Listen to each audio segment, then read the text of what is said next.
big NBA Sunday where two teams draw even. Huge doubleheader coming up tonight with nearly identical lines. But the topic of the weekend, of course, was the Kentucky Derby and maximum exposure with a massive reversal. Comes in winner, Teddy. Cheering. Everybody loves it. Running to the window to cash your ticket, but not so fast. A 20-minute inquiry, and all hell breaks loose, Teddy.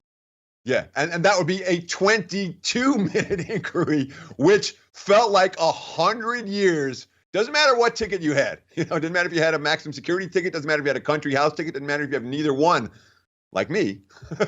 It felt endless, And 22 minutes later, they say, all right, disqualified, you're in, which obviously has never happened in the history of the Kentucky Derby. Immediately after the race, there was one previous winner who had been disqualified for illegal drugs back in, the 70s or the 60s or something.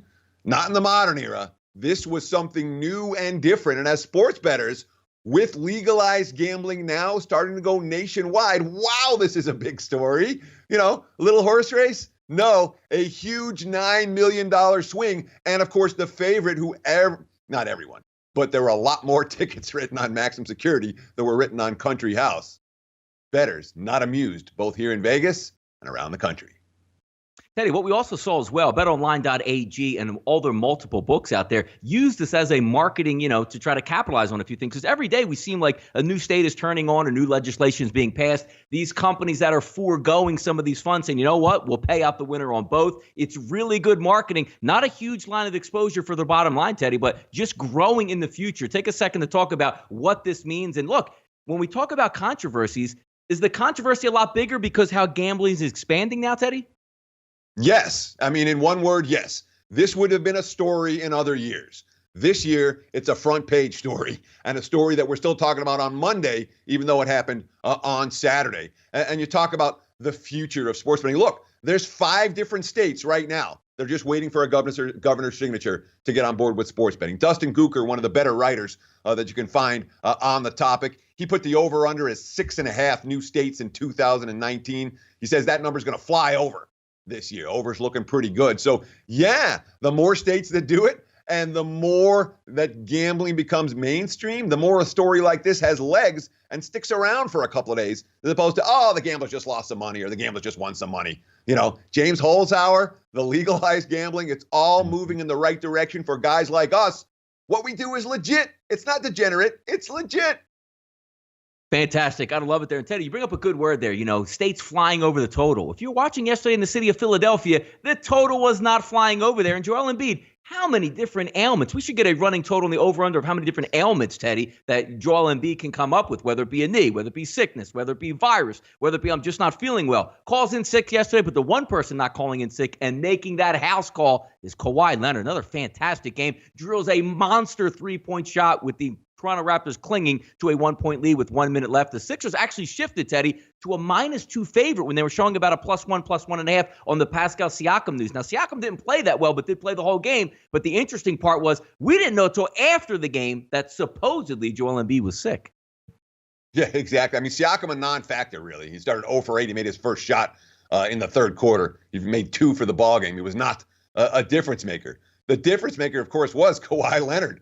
39 points, including that clutch 3. You talked about it to tie the series. His quote, just really growing up, learning from great players. I was fortunate enough to be on some good teams early, so I was able to see defenses and go on deep playoff runs. I really feel that helped me out today. Nick Nurse, quote, we needed some punch around the roster. It was a different mentality. Guys were looking to shoot, taking the first shot that was there. You put those 2 factors into play with Embiid being a complete non-factor. He only took 4 shots in the first 32 minutes of the game. He missed 3 free throws in a row in the fourth quarter in a tight contest. He was not good. Tobias Harris, not good yesterday either. That a little bit too much for the 76ers to overcome as they lose at home and tie this series back at 2, going to Toronto for Game 5. Teddy, we as gamblers like things to start on time. We're just watching right now as we're filming the show. There is a B delay between the San Francisco Giants and the Cincinnati Reds right now. So look, extra time to get in your wagers right now, but always interesting to bring that stuff up, especially right here on That Betting Show. The Nuggets, Teddy, in NBA action, use a 27-14 third quarter to propel themselves to a 116-112 win and to even up the series. Jokic, a triple-double in this game after playing so many minutes in that 4 overtime game. Jamal Murray also steps up as well. And Portland up 6 at the half before Denver was able to take control in the second half here. Another game, another Sunday, Teddy, lined up. We're looking to go 7 in both of these series. Looks like fun. It sure does. And to see what Jokic did yesterday, okay, this is coming off a 65-minute effort, 4 overtime game. Less than 48 hours to recuperate, and he puts up a triple-double and carries his team to victory on the road. That was impressive. That's a man. He's not a boy, Mike Gundy. He's a man. Quote, and he's not I think 40. It's not quitting. This is Jokic's quote. We have a lot of competitive guys who don't want to lose. I think we don't want to lose more than we like to win, which is weird. We just didn't want to have the excuse that we lost because of 4 overtimes because we were tired. Mike Malone, our guys are tough. We're resilient. I mean, to come in here and win this game 36 hours after losing in 4 overtimes speaks to just how tough we are. And remember, this was the Nuggets team 12-1 straight up in the regular season during the second game of sack-to-backs. That was best in the NBA. Nuggets really good in the close games all year, 13-3 in games decided by 3 points or less. They got the job done in a very tough environment. Jokic's last quote, we said to ourselves, if we win today, the last game doesn't really matter that much. Yes, we played a 4 overtime game. It was exhausting, but we won tonight, so the last game doesn't matter. This series is going 7 games. I don't know about the other one. This one's going to go 7. It feels that way. It really does. Taking a quick look on that one, Teddy. Game 5 will head back to Denver on Tuesday with the Nuggets a favorite of 4.5 with a total of 213. And yes, this next segment we're going to talk about, we know what it is here on That Betting Show. Teddy knows. I know. It's football season, 2019 season team preview. We kick off with those Arizona Cardinals set at a team total, Teddy, at 5 this year and sit at 125-1 to win the 2019 championship, 20-1 to win the NFC West. When we take a look last year, not a lot to love about this football team. Looked like they were trying to break in a brand new quarterback, top 10 draft pick. Not so fast. End up 3-13, fire their head coach, move on from Josh Rosen, draft Kyler Murphy, and take on Cliff Kingsbury for this next upcoming season.